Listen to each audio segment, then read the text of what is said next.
नमस्कार, मी करणसिंह पवार. आपण पाहता एलएस मराठी. बुलेटिनच्या सुरुवातीला घेऊयात वेगवान बातम्यांचा आढावा. मुख्यमंत्री देवेंद्र फडणवीस हे वर्ल्ड इकॉनॉमिक फोरमच्या वार्षिक परिषदेसाठी 5 दिवसीय दावोस दौऱ्यावर आहेत. या दरम्यान केंद्रीय मंत्री प्रल्हाद जोशी आणि केंद्रीय मंत्री किजरापू राम मोहन नायडू यांनी मुख्यमंत्री देवेंद्र फडणवीस यांचे स्वित्झर्लंडमधील झुरिच विमानतळावर आगमन झाल्यावर त्यांची भेट घेत स्वागत केले. यंदाच्या दावोस दौऱ्यात प्रमुख उद्योगपतींचा समावेश असून 16 लाख कोटी रुपयांहून अधिक गुंतवणूक करार करण्याचे राज्य सरकारचे लक्ष्य आहे. यवतमाळमध्ये जिल्हा मध्यवर्ती बँकेच्या निवडणुकीची लगबग सुरू आहे.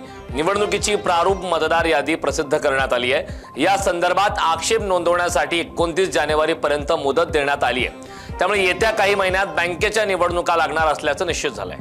बीड जिल्ह्यातील रिक्त असलेल्या पोलीस पाटील पदांच्या भरतीसाठी उद्यापासून अर्ज स्वीकारण्यास सुरुवात होत आहे. या भरतीसाठी जिल्ह्यातील प्रत्येक गावनिहाय आरक्षण अंतिम करण्यात आले आहे. पात्र उमेदवारांना 19 जानेवारी ते 30 जानेवारी 2026 पर्यंत या कालावधीत अर्ज करता येणार आहे. अर्ज प्रक्रिया पूर्ण झाल्यानंतर प्राप्त अर्जाची छाननी करण्यात येईल. त्यानंतर पात्र उमेदवारांसाठी लेखी परीक्षा व मुलाखतीचं आयोजन करण्यात येणार आहे. या संपूर्ण निवड प्रक्रियेनंतर 2 मार्च रोजी अंतिम निकाल जाहीर केला जाणार असल्याची माहिती प्रशासनाकडून देण्यात आली. कराड तालुक्यातील उंब्रजमध्ये चोरट्यांनी अक्षरशः थैमान घातले. एका रात्रीत 3 दुचाकी पळवून नेत चोरट्यांनी पोलिसांसमोर मोठं आव्हान उभं केलंय. चोरीची संपूर्ण घटना सीसीटीव्ही कॅमेऱ्यात कैद झाली असून परिसरात भीतीचं वातावरण निर्माण झालंय. पोलिसांनी सीसीटीव्ही फुटेजच्या आधारे तपास सुरू केलाय. मात्र चोरटे अद्याप फरार असून त्यांना लवकरात लवकर अटक करण्याची मागणी नागरिकांकडून करण्यात येते. श्रीरामपूर येथील रेल्वे उड्डाण पुलावर भीषण अपघात झालाय. ऊस वाहतूक करणाऱ्या ट्रॅक्टरची ट्रॉली स्विफ्ट डिझायर कारवर उलटली. सुदैवाने कारमधील 2 प्रवासी बचावलेत. या अपघातात स्विफ्ट डिझायर कारचे मोठं नुकसान झाले. मागील काही दिवसात या उड्डाण पुलावर अपघातांची मालिका सुरूच असून 10 दिवसांपूर्वी याच ठिकाणी एका महिलेचा ट्रक खाली सापडून मृत्यू झाला होता. अहिल्यानगर महानगरपालिका निवडणुकीत शिंदेच्या शिवसेनेच्या 10 नवनिर्वाचित नगरसेवकांचा पक्षातर्फे गौरव करण्यात आला. हा कार्यक्रम पक्षाचे राज्य प्रवक्ते संजीव भोर, जिल्हा प्रमुख, शहर प्रमुख सचिन जाधव तसेच इतर पदाधिकाऱ्यांच्या उपस्थितीमध्ये पार पडलाय.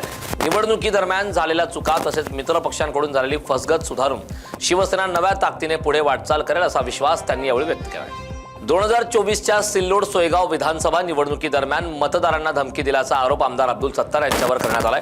प्रथम न्याय दंडाधिकारी न्यायालयाने आमदार अब्दुल सत्तार, जिल्हाधिकारी दिलीप स्वामी व अन्य अधिकाऱ्यांना नोटीस बजावली. या प्रकरणामुळे अब्दुल सत्तार यांच्या अडचणीत वाढ झाल्याची चर्चा आहे. मेमू गाड्यांची देखभाल आणि दुरुस्तीसाठी भुसावळ येथे उभारण्यात येत असलेल्या शेडचे काम अंतिम टप्प्यात आले.